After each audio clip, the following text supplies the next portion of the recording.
Your jump to freelance starts here. Welcome to the jump moment. What do you do when you hit a dead end in your job? Not because of your skills or something that you've done, but because of a limitation the business puts on you. That is a major part of Barbara Carneiro's story. Barbara had just finished building a department in her organization and was then told that they needed to hire a man to provide oversight. That wasn't everything that went into her jump moment, but that was definitely a contributing factor. And I think Barbara's story is relatable for many of us who have been on staff somewhere as a creative. Maybe not the same dynamics, but often the creative is asked to stay where they are. This episode was particularly fun for me because Barbara was my first business mentor. When I started Lunchtime Heroes in 2022, Barbara was my mentor to help me build the foundations and really get clarity on my business. As Barbara was guiding me through the process of building the foundations of my business, she referred to a tool called the VTO. You can find the VTO in this book, Traction, which is this episode's recommended resource. I'll put a link to it in the description of the podcast. The VTO connects vision and action in your business. And I'm going to refer to you as a freelancer, as you as a business in this part of the conversation, because that's really what it is. We have a dream and an aspiration. What is it that we want to accomplish? That's our vision. But then we also have behaviors that we need to be making every day. Those are our actions. In the case of this, it's the traction. What are the things that are giving us traction in our business? When we don't connect the two, we have vision, but our business is not being built in that direction because it's just vision. Our actions are independent. Or if we prioritize our actions, the things that we want to be doing, we may actually be drifting away from the vision that we have in terms of where we want to go. The VTO is an incredibly powerful tool to help us connect those dots. I hope you enjoy hearing the story of Barbara's jump moment. Barbara, thank you so much for taking some time to chat just about your jump moment, about your time in business, really what kind of brought you into business. I always love starting the conversation. Just tell me a little bit about what you're doing today. Yeah, well, I am an agency owner, so it's been 20 years since I decided to do that jump. Actually, no, let me take it back because now I'm lying to you. 20 years was when I actually went freelancing, and then the agency didn't come until, 15 years ago. So yeah, so about 5 years freelancing before I decided to actually, take the next step. Yeah. So we work with anything that has to do with branding, communications for the most part. I'm really, really investing into AI now, not necessarily from an AI standpoint, but actually how it applies to the things that we already do. So how it applies to branding and communications. And yeah, that's my happy place. So yeah. That's great.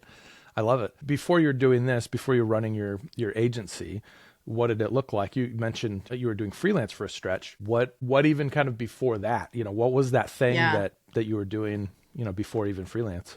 Yeah, so, recently graduated from college. I decided that the best idea in the world would be to just move to another country where you don't speak the language, you don't know anybody, you don't have any money or job or family around there. So I was just graduating from college and had this 6-month exchange program in London. And then next thing you know, I come home and I say to my parents, hey, I'm moving to Chile.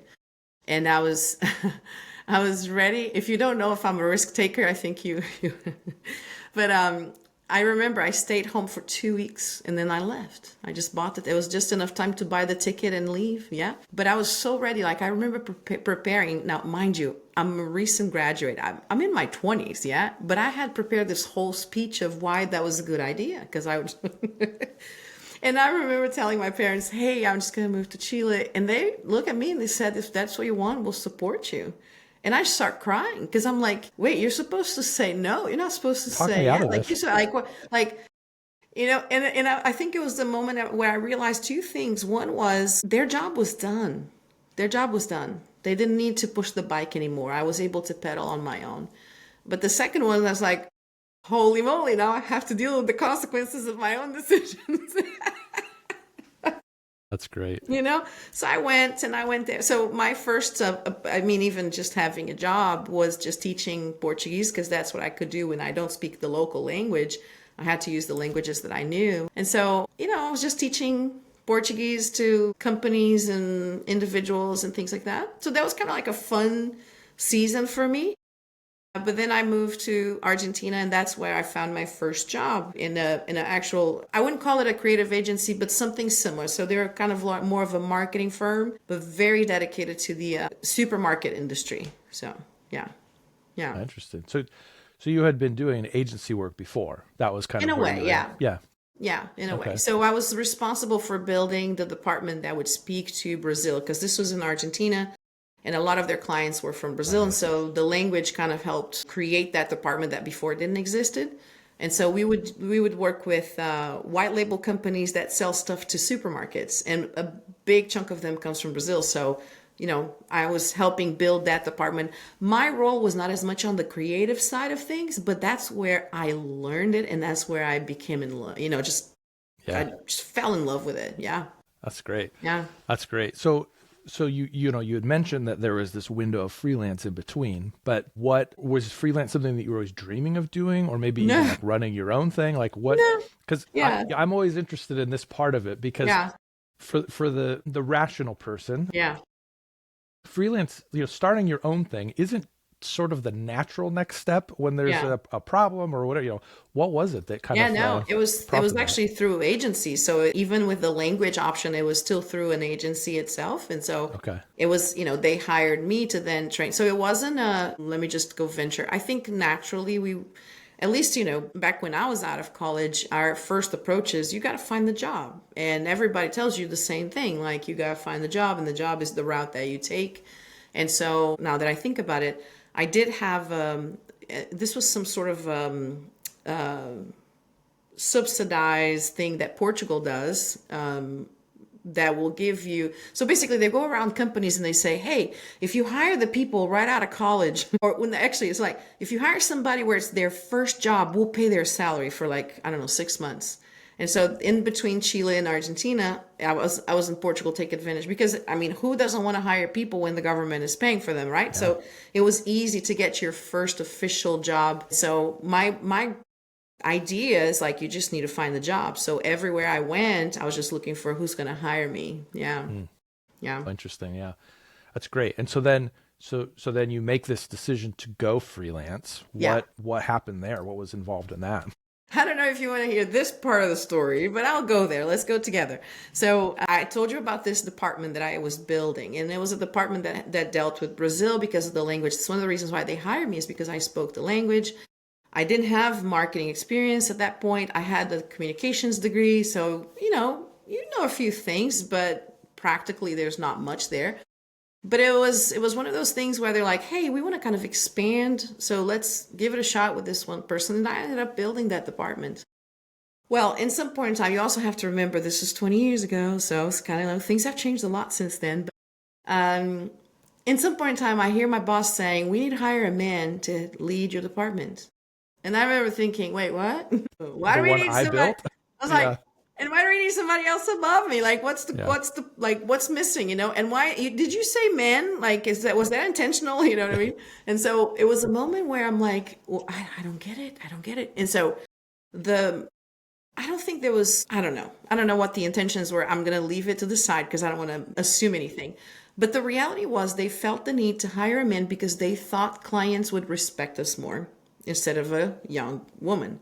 And so the disaster that happened next is just, I mean, that's the part that was just unpredictable because imagine they're sending us to Brazil to meet clients. So we're hopping on a plane to meet clients, but this other guy doesn't speak Portuguese. So they end up hiring somebody that was the right gender, but didn't even speak the language of the clients that were about to meet. So I thought, okay, well, you fixed one problem that, by the way, wasn't a problem, but then you build a whole lot of other problems because we would have meetings, Matt, where this person is literally sitting at a restaurant table. The clients are there and they cannot talk to each other. So it's just a puppet, right? It's just a person sitting there and it's awkward and it's like, anyway, so these things kind of led me to a point where I'm thinking, what was it about my effort? What was it about my ability, my qualities? What was it that was missing?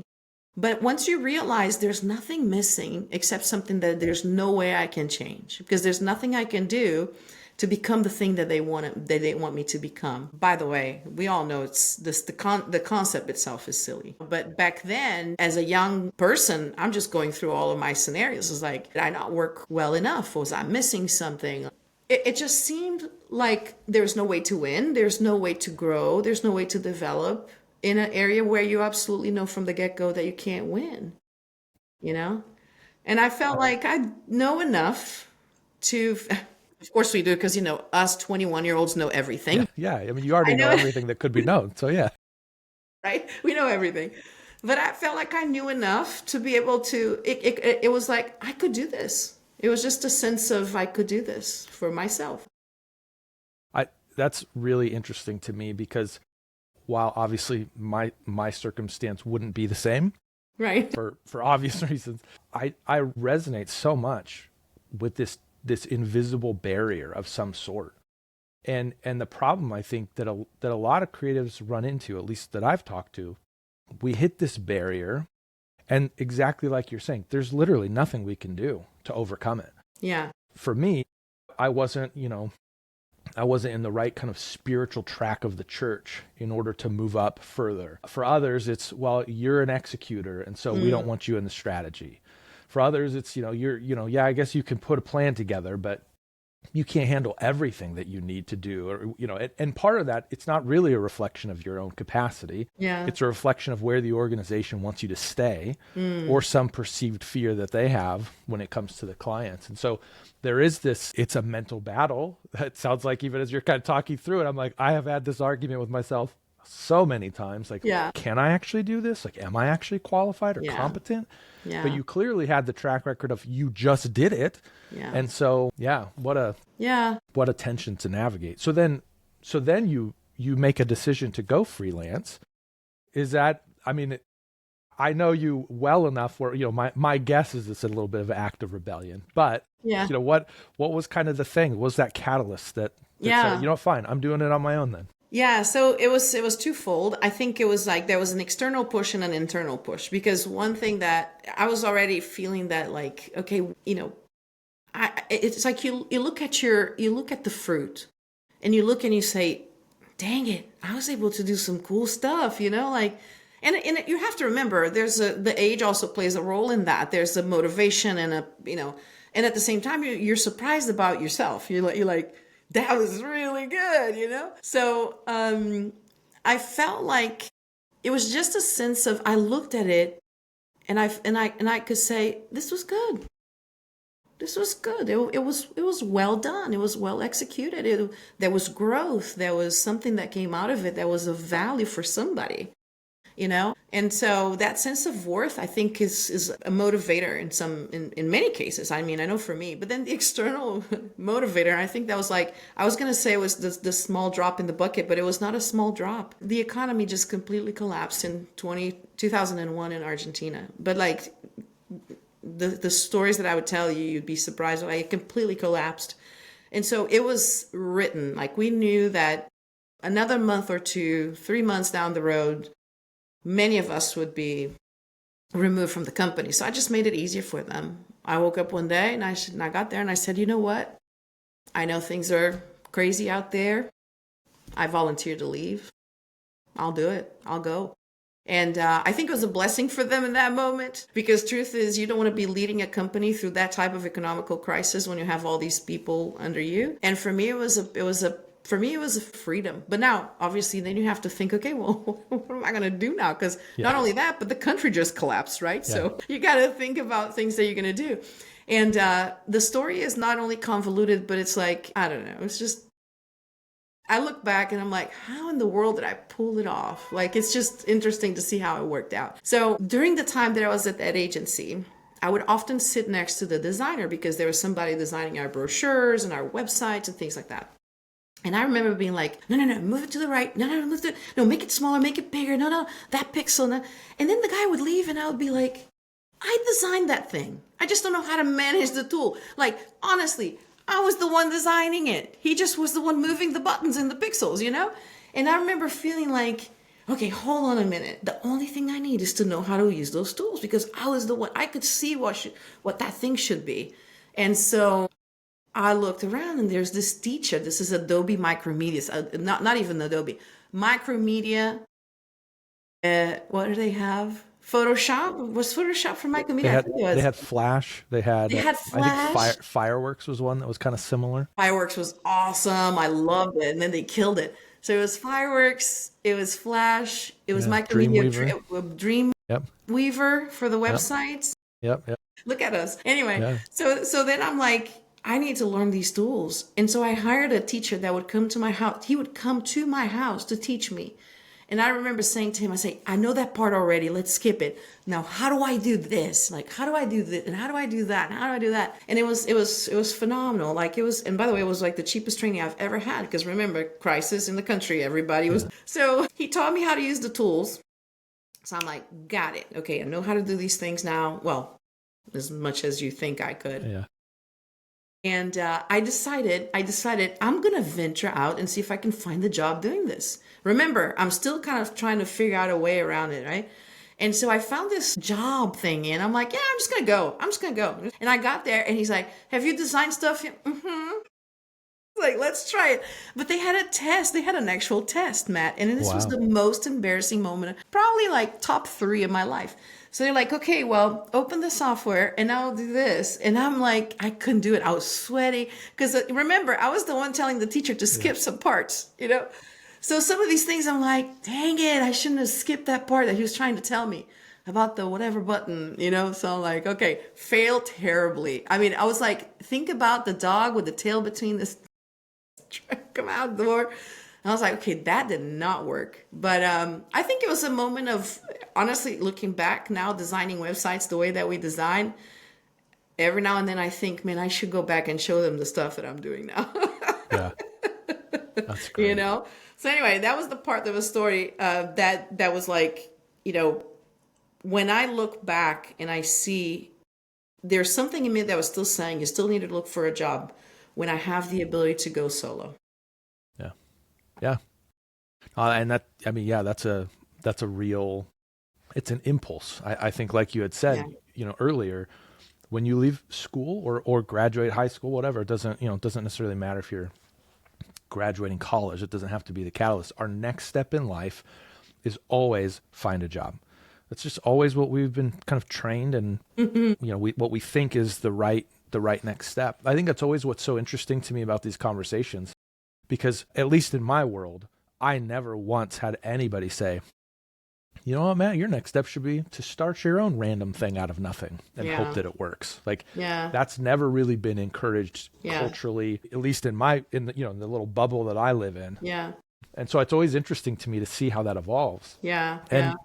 I think sometimes those, yeah, no, this isn't the right next step for you is a protective element for us. Yeah. That, yeah, you know what, a job, there's something that you can build. And I think there's such an optimism that I see in starting your own thing. Yeah. And so I love hearing even how the, you know, kind of pulling the ripcord to try like, maybe this will bail me out. Maybe this job, no, I'm glad that failed because Yeah. in part because I see what you've done since, you know, but Yeah. but so freelance wasn't, it almost sounds like it wasn't necessarily a plan for you. It wasn't like, this is the thing I'm setting out to do. Not It was really. a little bit more of a response to a circumstance and then a figure it out as you go. Is that kind of a fair assessment? Yeah. I think that's exactly what happened. And I think it goes back to what you're just saying. There was no outside voice saying this is an option too. And so for me, I think I had to push out of a bubble I didn't even know I was in to create something of my own. So today, for example, I no longer, like, I don't ask my kids, what do you want to do when you grow up? I ask them, what job do you want to design for yourself? So it's like creating a space for that to be one of the options. Now, if they want to get a job, go for it. What I think is important is for us to realize that there's different ways that are just as successful, if not more, of actually going about your career, your personal development, and the growth that you want to have. That's great. So as you're maybe trying to get a job, you know, in this kind of nebulous world of in between, were there things that were fears that were creeping up, or, you know, so was it that you were afraid to start your own thing, or was it that just didn't seem like the path, you know? Is that what kind of in that gap there? What was it that was, what were some of those fears, I guess, that were, you know, prompting you to look for the job as opposed to build your own thing? Yeah, I think the fear was just one, for me specifically. And if you look deeply, all of the fears that you're currently experiencing, they go back to your childhood. Because that's kind of where our sense of worth and our worldview are formed. And so one way or another has to do with something that you've carried from childhood. And so I grew up in a family where My dad was more like the risk taker, but my mom was like, we need to save, and we always in this, and this is the safe thing, and you stay in your job, you don't quit, you don't change jobs, and so that view was always presented to me as like the responsible way, where the things that I wanted to do was presented as the irresponsible way. And so I think the two things that I wanted to, well, the main fear was one, is to not be able to make this work financially. That was always the fear. That's always been the thing that I remember thinking, would I have to go back to finding a job because I just can't make the numbers work? But another secondary thing that was, again, top of mind was, will I have to tell my mom that she was right? Yeah. I don't want that. Yeah. I don't want and said, okay, you're right. I'm gonna get a 9 to 5, and I'm gonna die in this job in 20 years. Like I don't want to do that. So I think that actually is the bigger motivator of all, because you're like, I don't want to prove her right. That's so funny. you Yes. know, and this level at least. So for me, it was always top of mind. Like I don't want to go back to those that doubted to say, yeah, I was wrong and you're right.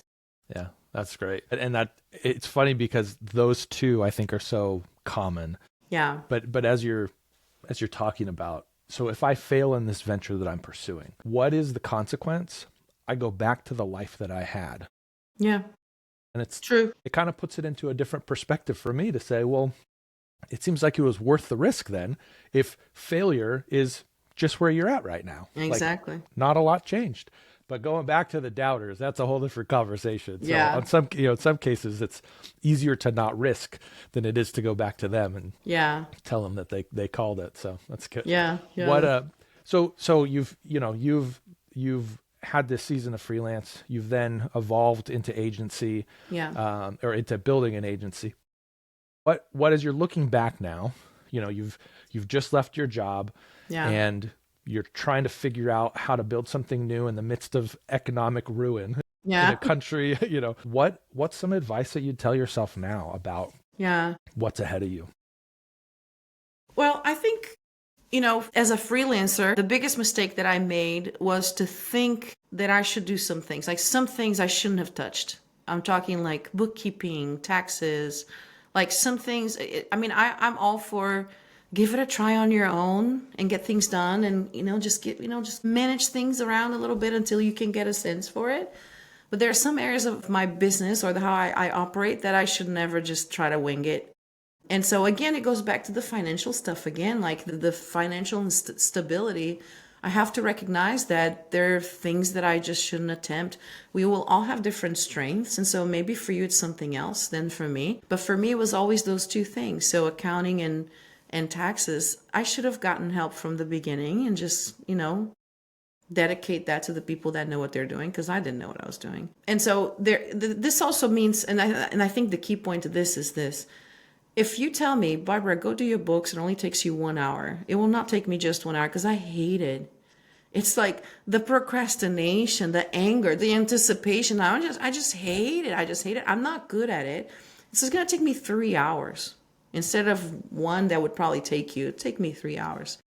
What can I do with those 3 hours that would push my business forward, that would push, maybe help get a new client, maybe whatever that might be.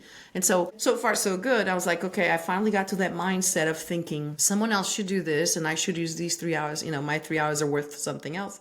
But then I wouldn't use those 3 hours to build it. I would just be like, great, I don't have to do the books anymore. And that was another mistake. I was like, wait a minute, you just told me that you need to give this task to somebody so you have valuable hours to do other things. So be smart.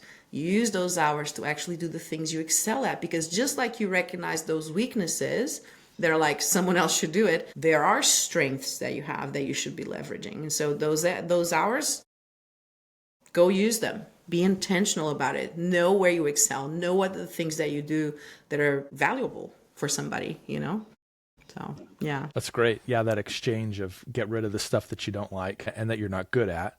Yeah. But not just hire a bunch of people while you lounge. And then you have no money to pay them. That's right.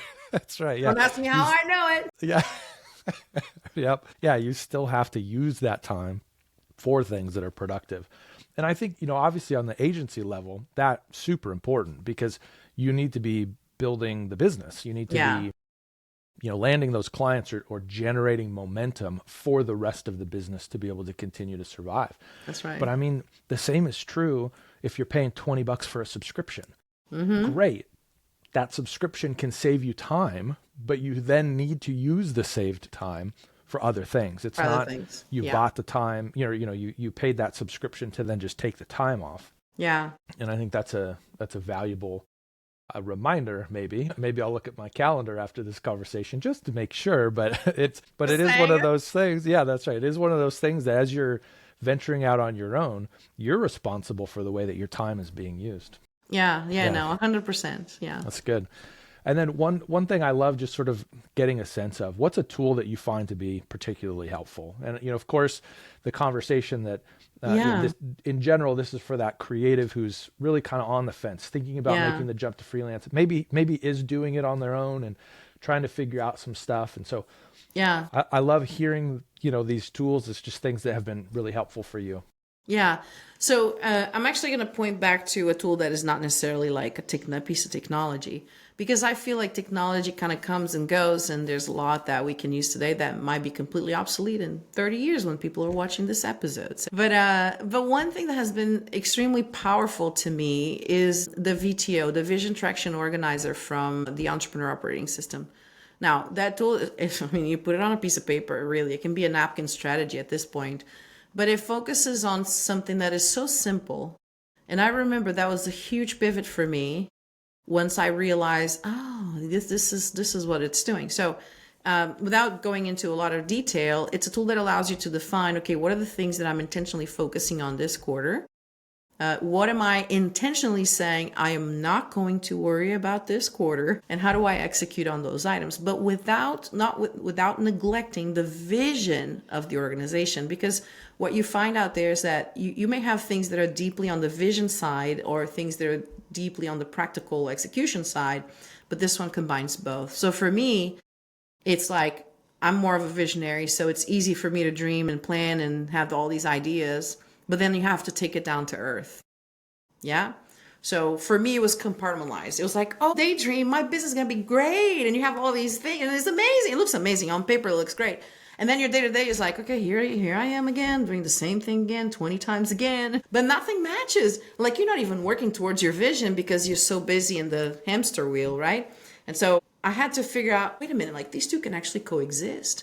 The things I do in my day-to-day can actually push me towards that vision. And my vision can drive the things that I actually do. So the filtering system that it created for me, I'll give you very clear examples. Yeah, the mental splinters. So when you own the business, the main thing you gain is a bunch of mental splinters. I have to pay that bill. I have to pay that person. I have to hire somebody. Oh, the software is not working. That client. Oh my gosh, I forgot about that client. Oh yeah, we need. So it's like these mental splinters are always there. Like they're always bug, whether you want it or not. And so this tool allows you to be like, hey, you know that website that you've been telling yourself that you're going to redo for yourself? Not this quarter. And so from that moment on, you're basically saying it is intentionally decided that this project is not going to happen until March. Once we come to March, we'll look at it and say, is it now? No. Okay, great. But you remove that distraction. You remove that mental, I think mental splinter is the perfect name for it. It's always like, it's not a knife cut, but it's always there. You know what I mean? Like you can survive with it, but yeah. It's always bugging. That's great. Yeah. Paper cuts too.